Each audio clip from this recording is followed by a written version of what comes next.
আপনি প্রত্যাশা করবেন যে বেতন বৃদ্ধি হলে দুর্নীতি কমবে, এটা তো আমরা শেখ হাসিনার মুখেও শুনেছি।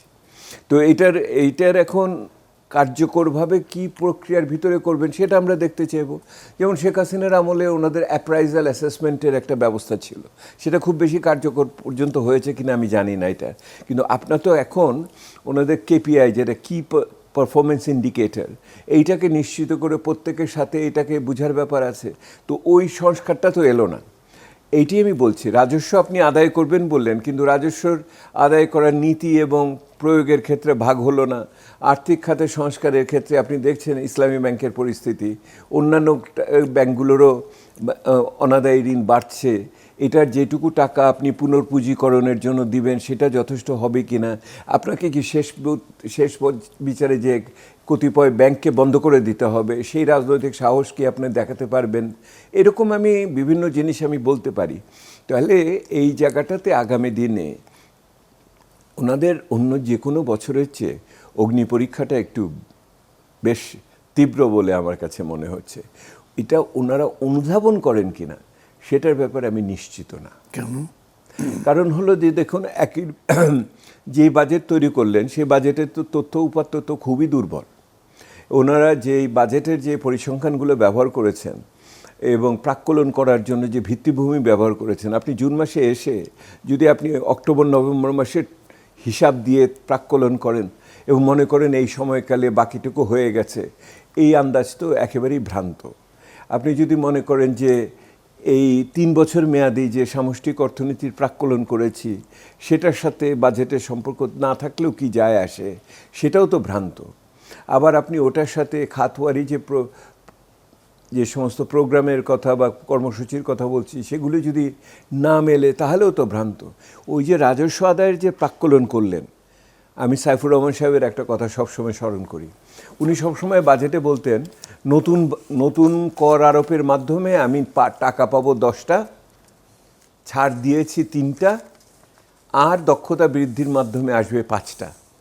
এই হলো 10টার থেকে 3টা গেছে, 7 আর 5-এ 12 হলো আমার আগামী দিনে 10-এর জায়গায় হবে।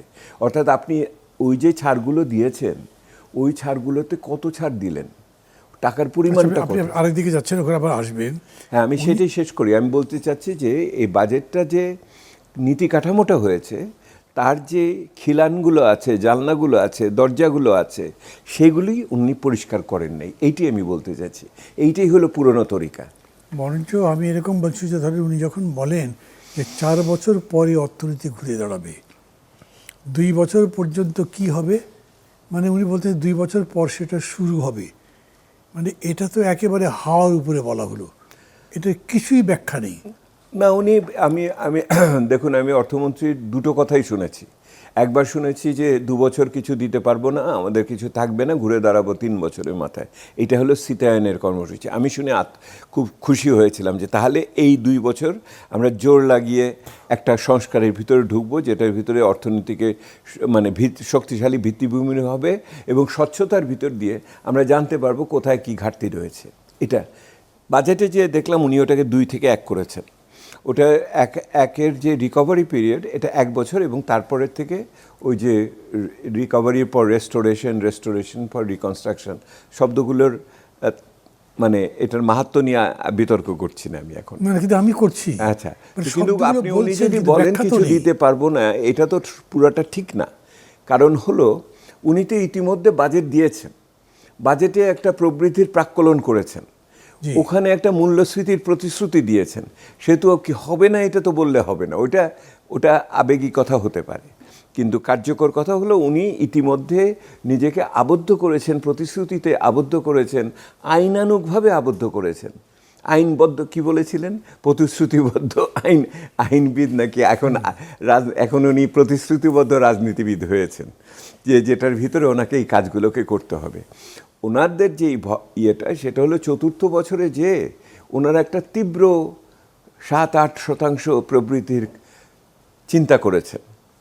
আমি ওনাদের অন্য চিন্তা করতে বলছি যে এখন যদি ঠিক মতো না করেন, এখনই যদি বিভিন্ন ধরনের আপনার সেই অর্থে স্ল্যাক, যেটা ইংরেজিতে বলে, মানে আপনার যদি শিথিলতা দেখা যায় অর্থনৈতিক ব্যবস্থাপনায়, তাহলে যেই বছরে আপনি মনে করেছেন সবচেয়ে ভালো থাকবেন, দেখবেন সেই বছরে যে ঝামেলায় না পড়েন, সেই বছরে যে আপনার হয়তো মূল্যস্ফীতি সবচেয়ে বেশি হয়ে গেল, সেই বছরে যে আপনার বাজেট ঘাটতি বেশি হয়ে গেল, সেই বছরে তেলের দাম কি থাকবে আমি এখনও বলতে পারি না, তখন আমার খাদ্য নিরাপত্তা কি থাকবে সেটাও বলতে পারবো না।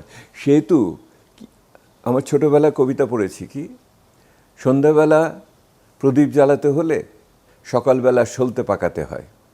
তো আজকে যদি আপনি প্রথম বছরে সলতে না পাকান, তাহলে আপনি 5 বছরের মাথায় যে প্রদীপ জ্বালাতে পারবেন এই ভরসা তো আমি রাখতে পারছি না। এইটি আমার সমস্যা।